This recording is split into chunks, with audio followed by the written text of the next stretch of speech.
Welcome to the Music Retail Show. Having conversations about the musical instrument industry to take you and your business farther. The Music Retail Show. All right, here we go with another episode of the Music Retail Show coming at you from Summer NAMM 2019. We're going to have a conversation with Brian Berk of the Music and Sound Retailer. He's the editor-in-chief, and I'm telling you what, he's got a lot to say about the current state of the music industry and this year's Summer NAMM show. Take a listen to it, and I'm sure you'll enjoy it. We'll see you on the other side. Does half the cost and double the value sound good to you? What about made in the USA? Franklin Strap is 100% American made, and you get double the quality for every dollar you spend. Call us today, 615-791-7057, and get in the strap business. Franklin Strap, the soft strap. All right, Richard, we're going to kick off another episode here. We're at Summer NAMM 2019, and we're actually sitting here with Brian Berk. Yes, from the welcome, Music and Sound Thank Retailer. Good to see you. It's been January since we've seen you last. Welcome. That's true. Thank you. I'm enjoying being here, speaking to you on a podcast for the first time. Yeah. And I'm in person, unlike some of the others where I see someone on some big screen or something like that. Yeah. So I got one up on my writer, Alan McBroom, already. Yeah, there you go. That's right. Well, cool. How are you enjoying Nashville so far? It's great. It's great. Everything's pretty awesome. The only negative has been I've been woken up by construction in the morning. There's a lot going on around here. It's a little too much maybe going on. I think maybe the restrictions are a little bit loose on. I think you're right. On what time they start. On what time they start, right? Yeah, we did 5 in the morning. I don't really like. I did a show. I don't know how Nate can probably remember. It was probably 5 or 6 years ago. We were somewhere in Texas. And I forget what time they started jackhammering outside of our room. Yeah. It was like Is that the Pond Convention? Yeah, it was like 6 o'clock in the morning.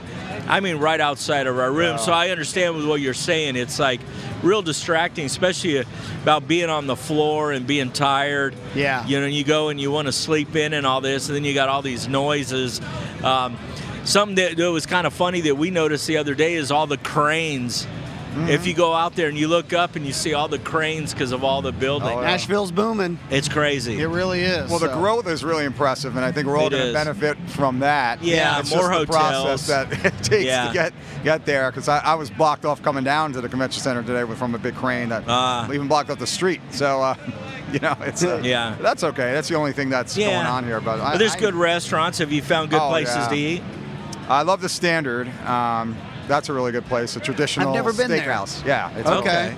Really traditional speakeasy with a cigar bar in there and great steak. Excellent service. So you got to have barbecue. Have you had barbecue out here? I've gone to Jack's every year. Jack's is good. Yeah. People are telling me now that might be not the best one around. Oh, really? Oh, wow. I'm here in Martin's, I think it was. At some we point. ate there last night. night. We were there last night. Well, we were there last night. I didn't eat, but we were there. So The drinks were nice. Oh, absolutely. Well, they had Gibson, Epiphone had a party there last night that we were there. Oh, too. they did. Okay. So it was a lot of fun. Yeah. So you've been coming to the Summer NAMMs for several years in a row. Oh, yeah. And you're seeing the growth of kind of people kind of coming back to the Summer NAMM. It seems to be growing quite a bit. Yeah, I mean, I think there's a lot of growth in a lot of ways. I mean, the restaurants have improved tremendously. The number of people, as you said, there's more people coming here and more retailers, which is what NAMM certainly wants. The people with the buyer badges are coming in here much more. So, I mean, I've noticed it because we used to give out our retailer awards at Winter NAMM. But I changed it to Summer NAMM because I just said we have enough of the people here to give it out, and it's a little bit more of a quiet show for me. That's a good idea, Yeah. I mean, I already give out manufacturer awards there at Winter NAMM. Yeah. And I couldn't really do both anymore. The timing was just non-conducive. Yeah. So I said I'm going to give them out here when I have free time to do it, and almost all of them pick it up. So it's great. So I'm really liking it. I mean, I think but this year there is a change. I mean, I think it's that Gibson's here, and they have a major presence. And that's people have noticed. So you're seeing, you can feel it. Yeah, it's. There seems to be more people, more energy in the air. I see more energy. I mean, I always have the energy, but I see more energy in the air, and the manufacturers have been more pleased this year. Good. And I had a lot of meetings with them on Thursday. Yeah, the days blend in after a while, but it was Thursday. I spoke to a lot of them, and there used to be a contingent of people who were a little, I wouldn't say upset, but a little ticked off about floor traffic. And they haven't said that this year, so that's good. So, Man, that's very positive. How much of it do you think, and I could be reading way more into this than there is, that there's a new generation of sellers? It seems like there's an old guard that have gone away, that seem to be a little bit more grumpy, if you will. Right. A new generation come in that seems like they're very optimistic. Do you think that's part of it, or do you just think it's additions of people being here? It's definitely a factor, for sure. I mean, I'm seeing that some of the, as you said, older store owners are selling them off to chains, and that's been happening a lot. There's, music and arts, for example, has been growing tremendously. Right now, they had their 250th store, I think, several months ago. Wow! Wow! So they're really, and they keep growing, and a lot of them they've been purchasing from store owners that want to retire, they're just in a competitive environment where it's hard, and they need to change and adjust. And it's easier for someone, younger person coming in the industry, who could come in here and have some fresh ideas in some ways. But there's still a great guard though of veteran retailers. Sure, absolutely. There's no doubt about it. Tons of knowledge. Yeah. I mean, but it is great to have some of these younger retailers. Yeah. And they're really doing a tremendous job. They're thinking outside the box. They're making an experience, not just selling products. I mean, because that's really gone away. You can't just sell products. I mean, it's just doesn't work for retailers. It doesn't work for retailers in any industry. It doesn't work for anything. Just what I found. And I've been in other industries. I've covered other industries. So I know. Unless you have some commodity product that people would just go in and buy off the street that they need badly, food, gas, or something of that sort, you have to really be able to change and provide this special experience for them, or they won't come in there. They'll just go online and decide that that's the way they want to handle it. And there are a few great examples. I mean, and there are writers, some of them that we've picked up from our magazine. Tim Spicer, he's doing a tremendous job with lessons and overall retail. Will Mason, he's another one we have on the Music and Sound Retailer. He's fantastic.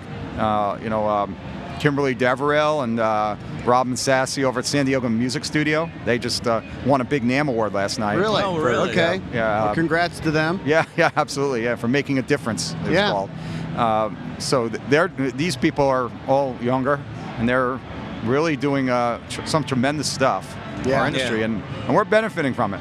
Yeah. We were at the awards last night, man, and I was blown away at some of the efforts that these music stores are putting into. I mean, it's impressive. Yeah. It's impressive. And like you said, thinking outside the box, that's kind of what I felt like some of these music store owners, man, they're thinking outside the box.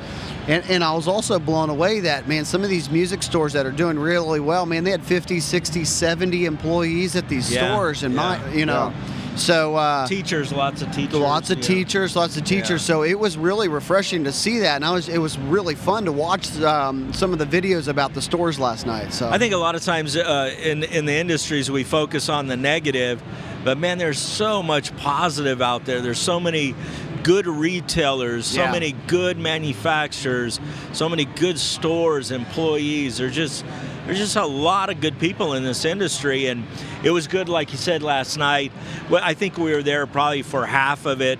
We had another appointment we had to go to, but what we seen was some amazing stores and some, some of the people that you mentioned. It's just good to see some of that. So, it was awesome. Yeah, there's a lot of them out there, and I'm impressed with how well some of these guys are doing. And I looked it up, and some of them are winning awards every year. Yeah, really. And I'm wondering how good are they? Why do they keep doing so well? Yeah. And I just like Andertons in UK is a good example. They just keep winning. They've won an award every year. I think as long as I can remember. What did they win last night? Do you remember? I don't remember which one they won. It wasn't Cosmo won the Dealer of the Year. Yeah. I don't remember which one Andertons won, but it's they keep. And I looked up and I said, boy, they must be doing something really well. And their online presence is just unbelievable. The videos that they make on YouTube. And, that's a big thing going on now. I mean, social media really is taking hold of a lot, you know. There was one that they were showing, and you may know who they are. I believe they were from Montana. Oh, Bozeman, Montana. Music Villa, Man, Music Villa. That was a great-looking store. I tell you what, I would shop at that place because it was so nice. It looked so good, and I was like, man, it makes me want to go to Montana and visit it. You know, it was really nice. So, some great retailers out there. People are really thinking about their community too. And I think that's another thing to mention, because they're it's not only that they have these great experiences, as we said, and Cosmo, who won the best retail store, has an amazing place up in Toronto. But I mean, it's just you know, thinking of things that could benefit the community, like All County Music in Florida. Yeah. And what they did after the Stoneman Douglas High School tragedy. Yeah, that was amazing. That video was kind of touching. Yeah, I mean, I was having some tears. I got to admit. I couldn't. You know, I saw what they did for the. And what was it? 50 was it saxophones or 50 trombones? Trombones. Yeah. Man, that was amazing. That was absolutely amazing. I thought for sure they were going to win the award. I did too. I gave it to them right then. I didn't want to. I didn't have to see anything else. All right. I was like, you win. They should have won. I actually thought, wow, I'm surprised they didn't win. I was surprised. I thought they would win. But it was good people. So, well, tell us exactly what goes on with the magazine and what you guys do. I mean, you guys, I read it every month. You got great stories. Great articles in there. Let's just talk about. You talked about some of the writers, but maybe some of the monthly platforms that you have in there. Just talk about it a little bit. Sure. I mean, we have a news platform that's just we call them all under the Buzz heading, and that's we have latest people, product buzz. It's pretty self-explanatory. It's just the hard news. Yeah. And the products are new product launches. And then the people is just people promotions and things of that sort. So we have that. And then beyond that, we have a bunch of other things like, the Am I Spy is a popular one. It's real popular. Yeah. that's been that way we've had that for a long time, well over 20 years. Yeah. And then, And when I worked retail, I was happy to say I was never in Am I Spy. I don't know if that's good or bad, but I was never in there. Well, the point of it is, a couple people have gotten upset about that in the past, I have to admit, but the point is not to get people mad. The point is to say, we're going in there, we're providing a secret shopper service for you for free, and telling other people what you're doing well and what you're not doing well, so they don't make those mistakes. If I was a store owner and I wanted to improve my store, I would thank you guys for doing that. I would thank you for being in my store, even if it was critical, because I would know the areas that I need to improve, and I would make those improvements. So I think it's a great service that you do, and like you said, some people may not view it that way. I believe it is. Do you have a success story of where you guys went in, were critical of some things, and they turned around and they've improved their store immensely from that review? Oh, I believe it's happened several times. Yeah. We were in the past. We were, a couple times the Spy went in and didn't love their experience at Guitar Center, and what I've seen from Guitar Center in the past few years is very impressive. I mean, the way that they've improved it. I mean, I think they're a fantastic retailer. That's just a great example. I think when back in the day, they might not have hired some of the right people, but today they have, a great staff. I walk in there, just to check it out myself, and someone's there to help me in 5 minutes every time, and they know their stuff. And that's great, and it's a toy store kind of, because you're just going there and play around. So I think they're a great example. Of sometimes they didn't always get a bad review, but there were a couple of times when the Spy didn't like the experience there, and that's changed tremendously. They're a great example, I would think. I'm sure there've been some independent stores, but I can't think of them all offhand. But there's a lot of people, I'm sure, that have examined that and they've had a few staff meetings after you guys have been in there. Well, I'm sure it would be a motivational factor for sure if you showed up in the magazine like that. Yeah, if you put that up in your wall, I'm sure it's a motivational factor. Oh yeah, absolutely. It's kind of like a sports team when someone says a headline in a newspaper and they say something bad about you. You put it up on the wall to motivate you to play better. Yeah, absolutely. Thing, right? That's the way I think of it. But well, you got to feel a little bit for the guy that you guys write the article about that didn't do a great job, and he's the guy in the store. He's got to feel like a heel. Oh, He's got to feel horrible going, oh, man, why did it happen to me? Well, I mean, we try to, to not give too many identifying details about that specific person if we can, because we're not trying to embarrass people. Sure. Sometimes it's hard, though, because if it's a sole proprietor store, it's going to be kind of clear that who we're talking about, because there's only one person in the store. Yeah. Yes. But in most cases, though, if it's a chain, and we always do at least one chain every month, so people wouldn't know who that is. So I mean, that's not the goal, is to point someone out. But I have had people tell me in the past, when they did figure out who it was, they said thank you, because I didn't know this was going on with this employee, that they were treating customers this way. And I rectified it. I talked to them about the situation. So I said, thank you. This could have been going on for much longer. No, I would have known about the service that they were providing. So that's the goal there, is to provide good service. And I know that's well read. Our columnists, as I mentioned, some of them are doing a fantastic job. And well, I think everybody probably, I guess a majority of the people probably read it, and then they kind of self-reflect in their store. Even if you're not in their store, they're probably thinking, they're probably right. I don't want us to be like this, or I want us to be more like this, because I've read several of them where the customer service was amazing, and it would make me think about my customer service, or absolutely the way you treat people, and it would make me stop and go, wow, I need to make sure that I treat people better, because sometimes we forget, or we get busy, or we overlook, or whatever the excuse is. So overall, I that's one of my favorite articles that you guys do. Oh, thank you. I'm trying to make it more positive also. It's been a goal of mine to not be downtrodden about it. I'm a really positive guy about our industry. So in fact, every December now, I just run a best of article about it. I just started that last year. I'm going to continue that, where I just I compile all the best reviews, all the winners, and about what they did well. Oh, that's good. That's excellent. And that's in December? That'll be in the December issue again. Okay. So that's something I changed, that I thought that we should really honor these people that are doing a great job. And, that's true. We should definitely bring them up. So it's maybe they don't win an award for it, but but they might. They might. They might. I mean, if I was a store owner and one of my employees did that, I would tell them what a great job they're doing, and celebrate that. Yeah, I would. I would celebrate the fact that they're making great accomplishments. So that's going really well. We have, a retail columnist. We have differentiated ourselves, as I was mentioning before. We have some more. We have Donovan Bankhead. We have Dan Vetta, Alan McBroom, and Gabriel O'Brien also. I love reading Alan's article. I like giving Alan grief about other things in life, right? But I love his articles. I really do. I think they're really good. I've had sales meetings where I've brought up topics of his articles. Yeah.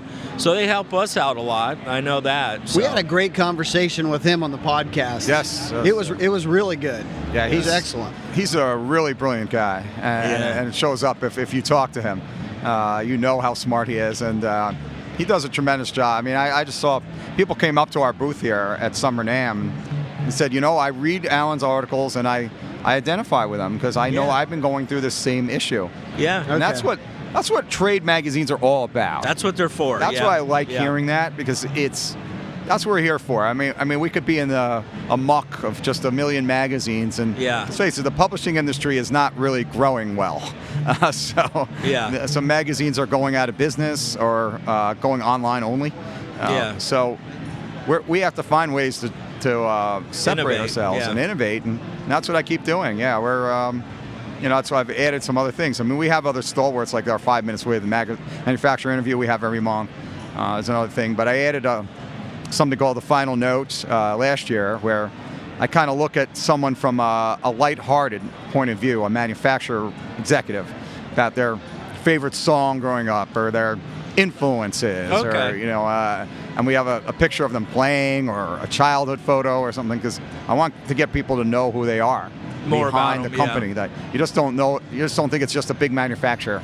with no one behind it. That they're real people. Makes it there. more personal. Yeah. I mean, no, that's a good idea too. Yeah, that's something I add on, and that's been going really well. Yeah. And we also have something called Under the Hood, which is just which is a big product profile, basically, where we really go in depth on a particular product every month. So, in fact, I'm going to do an interview, I think, for that, like after I hang out with you guys. Okay. Yeah. So, well, profiles are something I wish we had more of in the industry, because there's a lot of interesting people, and to know more about them.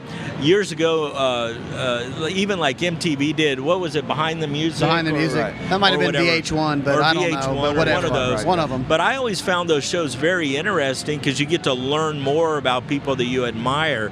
So those kind of things, I enjoy them. I enjoy reading them. So it's great to know, especially if it's someone at a CEO or executive level, who these people are behind, because you're probably not talking to them every day. Yeah, and especially when they get humanized, to where you realize that they're just a regular guy, or a regular girl that just enjoys life just like you do. Yeah. So a lot of the industry, I think a lot of that would be interesting right now, considering how much the music industry has changed. Some of these people who've really made a difference, really kept everything moving in a positive direction. Man, I think they need to be recognized. Yeah.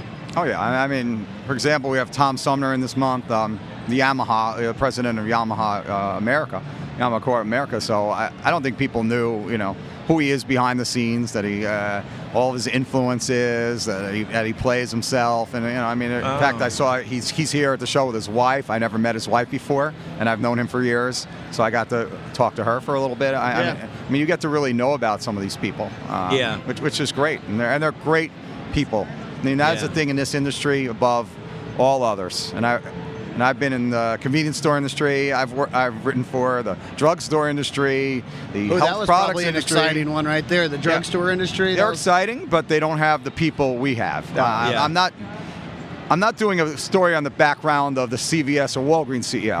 Yeah, I mean, they wouldn't let me near those people. I can tell you, I couldn't get near those people. Yeah. I mean, I think the best I would get was the president of the division at CVS. Yeah. And she would have like 2 minutes for me and then walk off. Yeah. Say hello. I'm Brian Berk from the magazine, and she's like, sounds good. See you later. Yeah. They basically said, okay, well, great to meet you, and then they kind of walk off. But here, that's not the case. I mean, in the music industry, and it's also such a competitive dynamic in these other industries among retailers.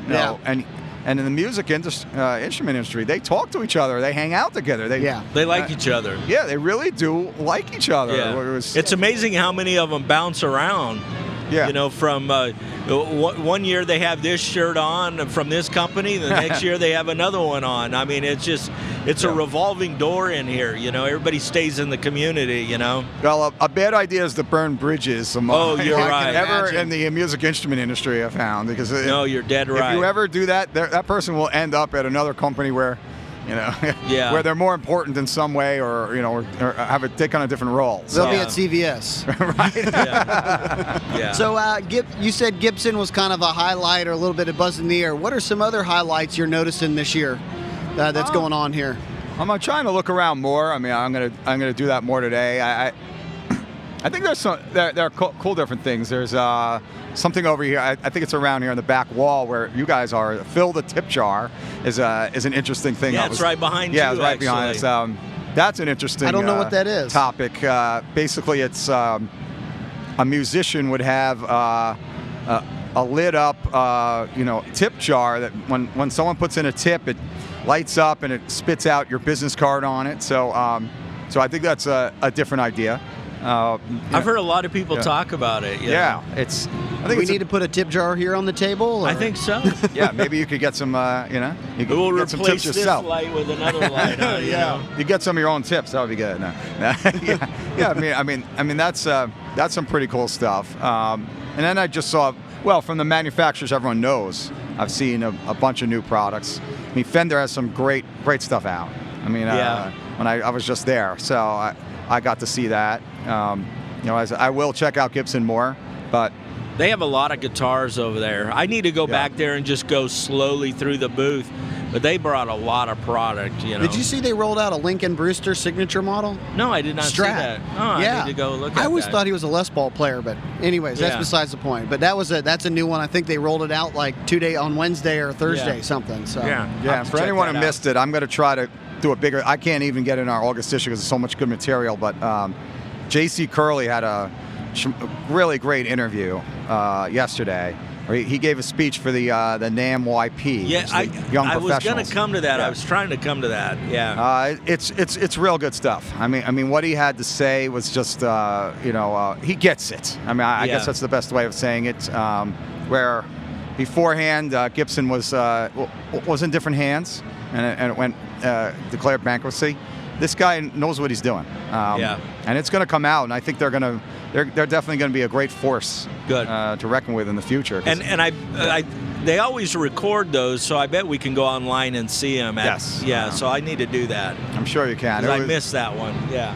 He spoke for about 45 minutes. Really? Did he really? So, yeah. I'll need to listen to that. So it's definitely something for you guys and anyone out there who's listening to you. I would say listen to that if you really want to find out some information about how someone outside the music industry looks at the music industry. Interesting. It's kind of it's probably refreshing, huh? Very refreshing. And everyone who was in there talked about how much he knows and how great a speech he gave. So I think it's no doubt. I mean, when I do my next editorial, I think I'm going to mention it was one of the biggest highlights of the show. Okay. Really? Okay. Yeah, I just think it was unexpected. I heard he was speaking, and I said, I'll go by there. And I figured maybe I could get something for a story. But I got a lot more than I hoped for. Yeah, really? I'm going to have to check that out. Great. Yeah. He has some really good one-liners, and then he gives you some other great information. Really? Yeah. I haven't met him yet. I look forward to meeting him. I'm sure somehow through the industry we will soon. Yeah. But I've heard a lot of good things about him. Yeah, he's a cool guy. I met him very briefly yesterday. Okay. When he was about to walk out, I just introduced him. I know a lot of the staff that we work with. Everybody's happy. Everybody's positive. Seems like there's just everybody's recharged over there. So it's nice to see. You know, attitudes are real high. It's just good. It's good to see. And it makes Summer NAMM better because a Nashville company should be exhibiting at a Nashville show. Yeah, they should be the feature. You know. Yeah, I agree. And they look like they're a feature company the way they're presented here. So I think they got the biggest booth here. Yeah, I believe so. I would have to say so. Yeah, they're going places. They're iconic. You know, Gibson's an iconic company. So it's good to see them back. I know it's been a number of years since they've been here, so it's good to see them. Yeah, they kind of.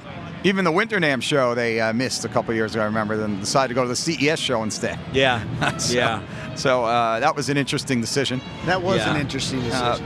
But I don't think they'll make that decision again. I don't think it paid off for them. If I had to answer it that way. Yeah. But a lot of highlights of the show, a lot of stuff I'll remember, and even after the top 100 last night, the award show, I went over to the Hard Rock, and that was fun. There were a lot of people playing in our industry and enjoying themselves out there. So, it's always good to see Joe Lamont, the president and CEO of NAMM, playing the drums a little bit. Yeah. Oh, was he? Okay. Yeah. Okay. And David Yankee from Hal Leonard was singing for a while. Really? Yeah, it was good stuff. Alan Friedman, he's well-known in our industry. He's a CPA, and he was playing guitar. And Ron Beanstock's an attorney. He was playing guitar for the industry. He was playing guitar. So wow. Yeah. And there was we were over at Martin's. We were actually at the Epiphone party, Gibson Epiphone party. So that was kind of fun. Oh, that's good. So we were over at Martin's. It was good. There was some good entertainment. So. Well, I do Sounds need to like make you guys had some good stuff down there too, huh? Well, it was good, and there were a lot of retailers hanging out there. Okay. So it was just fun. I really like hanging out with my readers. Yeah, sure. Oh yeah, absolutely. Yeah. And I don't get that many opportunities to do it, but I've been trying to do it more. I mean, I got some time, and I went to RPMDA this year, which is the Retail Print Music Dealers Association show. Okay. Which I hadn't gone in 10 years. So, I haven't heard about that. Yeah. What is that? Well, it's just for people who sell print music in their store. Gotcha. So mainly it's Hal Leonard and Alfred are the two big purveyors of those products. Yeah. Is sheet music I'm sure it's kind of curbed a little bit. Is it continuing to grow back again, or what's the? It has been growing back. I mean, they have digital platforms also for the music that you can get. So it's these manufacturers are going to multimedia, I guess, avenues, if you want to call it. So they'll go to online downloads, CDs, or whatever you want, in addition to the sheet music itself. So they're picking up on popular movies, popular albums. I mean, I saw Al Leonard something with Jimi Hendrix that looks really cool. Alfred has some great stuff, and and every movie that comes out, there's a soundtrack, and you always see A Star Is Born, for example. That was a big. That was big, yeah. Yeah, and that did really well, and if you're interested in playing those songs, this is your way to do it. You get it through there. So that was a fun show. We had it in San Diego, so I enjoyed myself there, and so I got to see a lot of retailers there. And so that was another example. I'm hoping to get to NASMD at some point, perhaps next year. The school music show. So so those are some things I'm looking at to meet people more. But I get out there as much as I can. Yeah. Now, you were talking earlier about how magazines have kind of, and I'm using my words, you can correct me if I'm wrong, on the decline. Is that accurate? They are. But in our end, I guess my point of asking this, I don't feel it's that way in the music industry, because even though it might be online, I don't find myself wanting to read it online. I find it that I want to read the magazine. Am I just old school, and is that the norm? Or no, I think it's consumer magazines in other industries are declining because they just can't. Just comes down to advertising revenue, and they can't sell enough advertising to support it. I mean, I used to. I'm a kind of a little bit of in addition to music, I'm kind of a financial buff. So I used to read a lot of magazines about the financial markets. Yeah. And they're all folding up. Which is surprising. So there was one called Smart Money, and that's been gone for 3-4 years. And Money Magazine just closed a month ago. So that's really? An online-only edition that I get an email now. I read that. I think it was a June-July issue, and they just said, we're going online. Yeah. This is our last issue. So I don't know how that works with my subscription. I guess I'm not getting back my subscription money or whatever. But that's the way they went. So I see it in some areas, but we still have 4 music instrument trade magazines. So you think about that. And we're not a big industry, so that's a good sign. And there are a lot of consumer magazines here. So so I think we're doing okay, because it's still something that you need to have lessons, you need to have repairs, you need to have rentals. I mean, it's just like the retailer has a way to differentiate themselves from just an online purveyor. They have the magazines have stuff. As you said, I have my columnists that you can't really find anywhere else. Yeah. And we have some other news editorial that you're just not going to find all over the internet. Yeah. So we have ways to survive. And I think do you find that that's a crucial way for you guys to be relevant, is just the talent that's in the magazine, the articles? Because, like I said, I was talking about Alan. I like his style of writing. I'm not a writer, but I enjoy reading a lot. But when I read Alan's stuff, I really, really enjoy the content that I'm reading. Is that a big part of it? You got to find writers that are relevant or relatable? Oh, for sure. I mean, if we just have news, we couldn't survive. That's the way. You could have survived 20 years ago that way, but you can't anymore. You can't just present news to people in a magazine format and hope that they're going to read it that way, because they'll find the news online before it ever comes to print. It'll take a month to print that information, so they're not going to go that route anymore. They just won't. They'll find it tomorrow or today. That's right. If it's up there already. So we have a good online presence also, so it helps. And what do you guys do different between online and the magazines? Well, we have some stories that will only put online. And we also sometimes we do like extended versions of a particular story that I couldn't fit the full story in the issue. We do that on occasion. And we also present in a digital format where you could actually flip the pages there, like you're reading a magazine. It's especially good for international because we don't really have too many international actual print copies, except Canada, because it's very costly to ship it there. and it's expensive for the reader to pay for it. Yeah. I mean, we have a free subscription, but in that case, they would have to pay the shipping cost. So we can't do it that way, but they can go right online and see everything we're doing in a format like that. So it works, and I get the news up there right away. So that's how I get that stuff out there. But you have to have talent. You have to have different columns, and we even have something at times called Special to the Retailer, where someone provides, a manufacturer generally provides information about how to do something well, how to sell something generically, not their product, but how to sell something specifically. Like we just had Danny Schatzkes from Gig Gear. He presented some stuff on safety.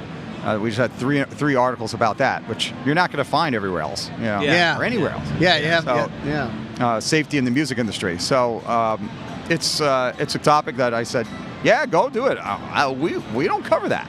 So I said, it's great. And we didn't cover until I had Kimberly Deverell from San Diego Music Studio write about lessons. We weren't really. It's a big topic, and we weren't really writing that much about it. Yeah. So I got her on there to help us out with that. So I mean, it's great stuff. You have to have people like that. People open the magazine every month to look at things. The MI Spy, to read Dan Vetta's column, or Tim Spicer, or Will Mason, or Alan, whoever it might be. That's why they want to see it. So there's no question. Without the talent, there's no magazine. I mean, it's simple. So what do you see in the future for you? I mean, or the magazine and everything. Do you think it'll change much as far as the industry, or for the next 3, 5, 7 years it'll be about the same? Can you see into the future? Well, I see the magazine existing in the future. That's the first good start. Yeah, that's a good start. I think one thing we've been doing, I think is the way we're going is the social media presence is going to really change, and we're going to have to really, I mean, we've done a really good job there, but we're going to have to really up our game when it comes to that, because I've found that that's how people are responding to us. Yeah. More than anything. Do you have a YouTube channel? We don't have a YouTube channel. We have Convention TV at NAMM. Which we put on YouTube. Okay. A lot of those manufacturers we interview them at the Winter NAMM show, and we'll put that on for them on YouTube, or they can do it if they want to. But it's usually part of a production cost that we have. And we'll interview them about the products, and it goes all over YouTube, or just the post about they were covered, and they could present that they won awards. I mean, it's when we run social media campaigns, I haven't seen anything like it. That's a big change. We used to do mail campaigns to get people to vote for awards. And we would get nothing, and I just said, what's going on here? And we promote, we go on social media, vote now, all this stuff, and I've been getting the best vote totals I've ever had. So, and it's not by a little bit. Wow. We're talking about 3 times the number of people are voting. So, and I want to make sure we have real winners. People who really deserve to win these awards, and we do. So, I mean, it's great. So, I'm real happy with that. So, no, that's interesting. That's interesting. Yeah, that's going to be mean. And I would say now, I mean, it's been said over and over again, this is one of the best times in years and years to start a business. Mm-hmm. Especially in the music industry, man. It's a great time, I'm assuming, to open a music store. Man, there's a lot of great brands. Man, I'm telling you what, there is so much good product being put out right now. Man, you can pick up guitars which is obviously the world we live in, from so many different manufacturers.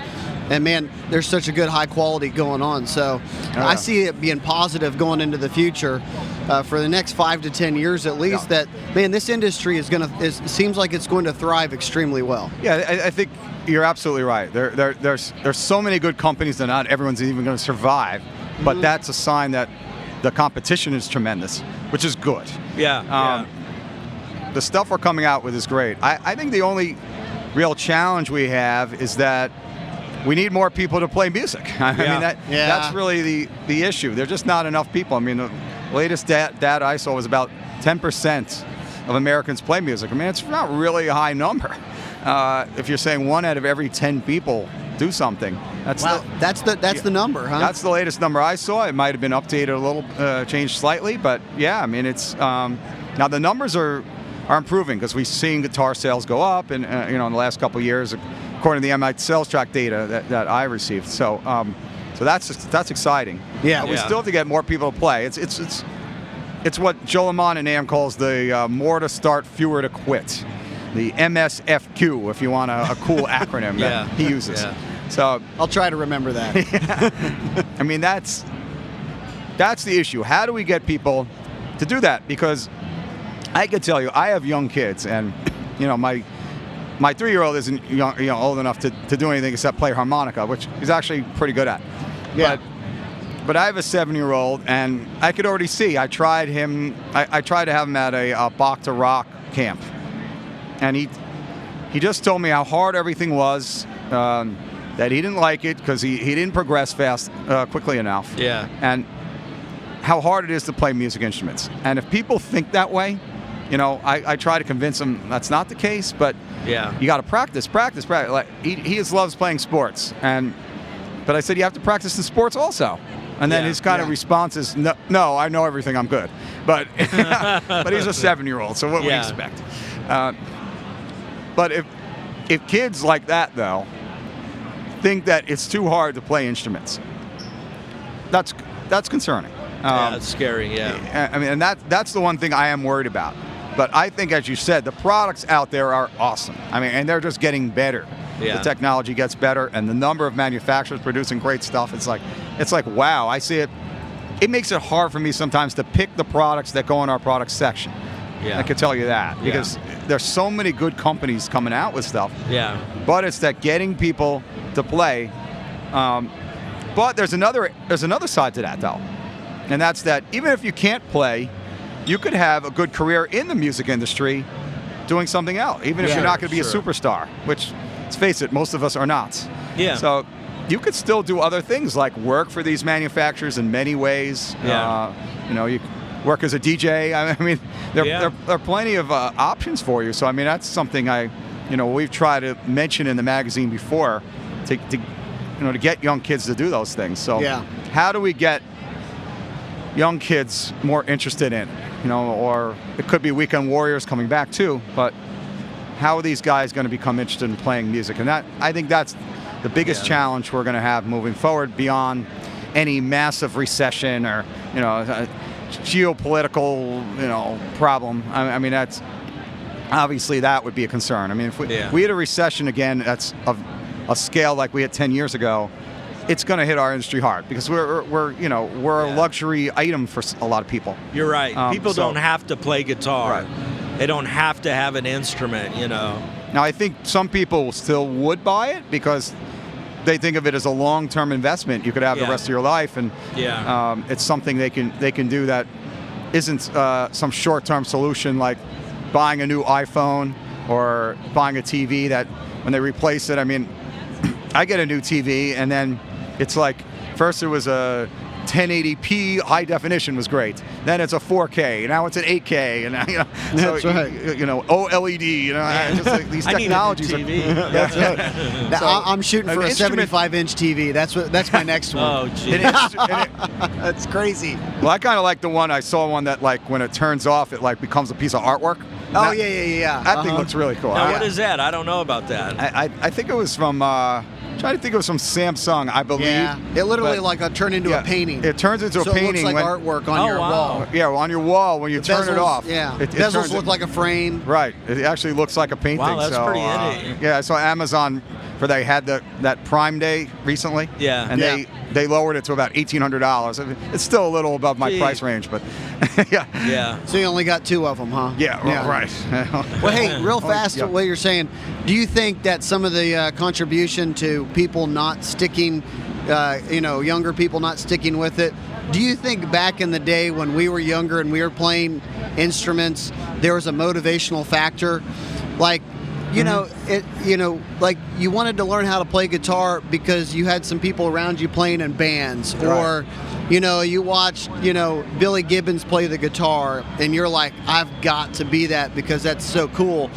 Do you think that some of that motivational factor in what young people want to be is not there as much as it was in the past? Yeah, it's a really good question. I actually do. I don't think it's as prominent. Because people have said there's no guitar heroes. Well, there really aren't. I mean, if you think about it, I mean, people have mentioned Ed Sheeran to me. I think for pop music, he's probably I think people do idolize him. But if you're thinking about rock, I mean, for me, Eddie Van Halen was the man. I said I want to be like him, and you don't have that many people like that right now. I mean, they're famous artists, of course, but are there people? Most of the people that are these rock legends are, well, let's face it, they're much older. Yeah. And we don't have that today. We have a lot more rap influence. So, and they're not instrument players for the most part. So I think it is true. We don't have that many guitar heroes, but we have to adjust and adapt. Yes. But do you think it's spread out though? Because you take somebody like, and I'm playing devil's advocate, so bear with me. Mm-hmm. A lot of times we look at Jimi Hendrix, Eddie Van Halen, and stuff like that. But you take an artist like Taylor Swift. I don't know one of her songs, but you know how many guitars she's sold? Oh, yeah. And she's turned on a whole demographic of people to play acoustic guitar with females, smaller frame girls. There's a ton of people who play guitar because of people like Taylor Swift. So maybe I like the guitar heroes like Eddie Van Halen, but maybe we just need a lot more, whether it's John Mayer or, Joe Bonamassa with the older crowd. It seems to be popular. So maybe that's what we need. We just need more. I mean, I definitely agree. Taylor Swift is definitely helping sales. But I think it's hard to count on these people because you just can't expect that someone's going to come out there and be the celebrity influence that we need. Because guitar manufacturers can't come out and say, hey, someone's going to become a guitar hero, guitar god in the next couple of years, so we'll be ready for it, and we'll get that business out of it. You can't rely on that these days. Yeah. I mean, that era of the 80s when all those people were coming out in the 90s with the Nirvana and all, it's changed. I mean, the music is still great, but it's changed in a way where I don't think you could sell it. Now, you can do, you could capitalize on certain things. I don't want to bring it back up again, but J.C. Crowley brought that up yesterday from Gibson. He said, he showed a picture of the Star is Born, and he showed that both Bradley Cooper and Lady Gaga were playing Gibsons. And he said, we missed a huge opportunity there because we could have sold a set of his and her guitars and said, based on this Star is Born, and get a lot of people to buy that, because they saw the movie. And he said, we're not going to miss an opportunity like that again. But he said we missed that opportunity big time. So you can take advantage of those things, sure. It's just that, can they count on it? But no, there's awesome stuff out there. Yeah. And there's great stuff. I mean, I've seen the signature models. Last year I met Bob Weir. He has a D'Angelico signature, and it's awesome. It's a great product. And he has another one that just came out. But we do need these younger rock heroes, and that's hard to find. I mean, we don't have them. Yeah, it's crazy with social media and everything. There's all these little influencers. Yeah. There's all of this. So I wonder if there's a lot of people out there, but they're just on a small scale. Yeah. But we almost need one or two big ones to just kind of be the icing on the cake. Because there's a lot of guitar players out there. Is a lot, but I think our attention span is so quick today that we look at it and then we're off to the next big thing. Yeah. Where 20 years ago, like record companies had development deals to where they would take an artist and they would develop them. Today they don't. Right. You do an album, if you don't do a good job, they cut you. And maybe that's part of it. We're not developing. We're not. We don't have a grassroots effort to raise up either our children or I don't think it's the schools. I don't want to blame the schools. That's not their responsibility. But you're right. As a community, we do need to reach out and maybe that's the the importance of the brick and mortar that we miss out by going to Amazon and ordering something. Right. And man, it's just a struggle to figure out, wow, how do we keep this going? But Yeah. I don't know. I guess I spend too much time thinking about this kind of stuff, I get too deep in it, It's a really good point you make. I agree with you. I think something has changed over the years, but I'm not really sure why. I mean, that's a really good question. Like, why did we know in the 80s and 90s, you knew your favorite band, you knew who the guitarist was, you knew the drummer. I mean, I grew up, I loved a lot of bands, but I loved Aerosmith, and I knew these names. I knew Joe Perry. I knew Bradley Whitford. I knew all these guys. And in bands today, I wouldn't know any of those guys. Why don't Sorry, I know I'm them, guilty of that too. Yeah, I don't know. I mean, I don't know why I don't know that. And I think it really helped the music industry by people knowing those names. Well, I don't think there's a staying power because, like I said, there's no development deals. There's no the record company, and I don't want to blame the record companies, but there's not these long careers. Yeah. There's careers that are a year or two or an album or two, then they're done and you move on. It's like they don't want to take. Nobody wants to take any risk. There's no radio stations pushing these songs where all I would do is listen to the radio in the car. Yeah. I never listen to the radio in the car. It probably comes from there because I know that the manufacturers would love to have these people to promote, and the retailers would love to sell. I mean, if they had the new, we should all pitch in and start a new record label. Oh man, that would probably work. Yeah, no, seriously. And then we would actually promote the artist. Right? Exactly. We find some hotshot guitar player and put a good singer around them, create a band. Everybody pitches in $1,000, and we'll reap a lot of money later on. I don't know. It's been depicted in the movies that those jobs are not very easy, though. So yeah. I don't know whether that's true, but I don't want to be like the guy in Bohemian Rhapsody who hated that song. Mike Myers played him. I don't know. I guess we can't solve all the world's problems today. No, we can't. We can't. But it's to wind it down. It's a great show. Yeah, it's a great place to be here in Nashville. I love the show. Yeah, I'm watching it right now, man. It just looks great. Lots of people walking by. You've been busy for the last day of a show, so I'm excited about that. I mean, to sum it up, we have a great industry. We have great people. Yes. The manufacturers are great. The retailers are great, and NAMM is the best trade organization I've ever worked with. So. We have a lot of great things going for us, and I didn't even bring up the advocacy efforts they have that I take part in Washington, D.C. with them. Yeah. So, I mean, that's another thing they're doing to try to get more money for schools. I mean, which is fantastic. So, which, you bring up NAMM. It seems like the last couple years, I don't know why, but I've spent more time seeing what goes on deeper or behind the scenes. And I think the NAMM, they're doing a great job. I mean, they're doing a good job with the YP, all the different organizations, everything that they're doing to energize the music industry. The shows that they put on, that alone is amazing. Yeah. I mean, that alone is amazing. I mean, at the top 100 dealers last night, I brought it up there. I go, we're sitting there eating dinner, and what a great event. It was a great event. What a great event. I mean, they call it like a Grammys or an Emmys of our industry. It really kind of is. I mean, I think there's still some people out there, maybe not a lot anymore, but who think NAMM is just a trade show, or two. But it really, they do so many things that I think people don't even realize. Yes. That they're taking care of all this stuff for our industry. And they do it well. Oh, yeah. They're fighting on our behalf. They bring us together so we can have a show. Right. That's what no one should be down on NAMM just for that. They give us the opportunity to be here, to network with people, to sign up customers, to sell stuff.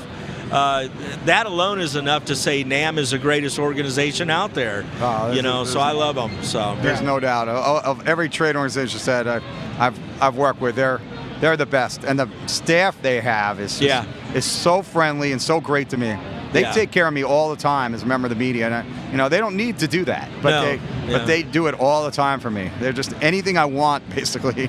They come through for me, and So like we've said 10, 20 times, if you're not a member, you need to sign up. You need to become a member of NAMM. You need to contribute. So, well, hey, this has been a great conversation, Brian. Yeah. Man, we appreciate it a ton. Man, we'd love to have you on again, course. sometime soon and catch up and find out what else? What else is new? Yeah, so. maybe could tell you about the future of the magazine, where it's going at that point. So. Yes, that's right. Yeah, I got to think more about that question. Yeah. Thanks, All guys. right. I appreciate well, it. man, it's good seeing you again. You got it. Yeah, Brian, And, man, appreciate it. Hope you have a great show. Yeah. Oh, you too. And I'm sure we'll talk soon. Okay, you got All it. right. Thanks, guys. Own a music store or sell guitars online? Need more inventory to stay competitive in today's market? MIRC is the nation's largest wholesaler of quality used guitars. Visit www.mircweb.com to become a dealer today. Thanks for listening to the Music Retail Show.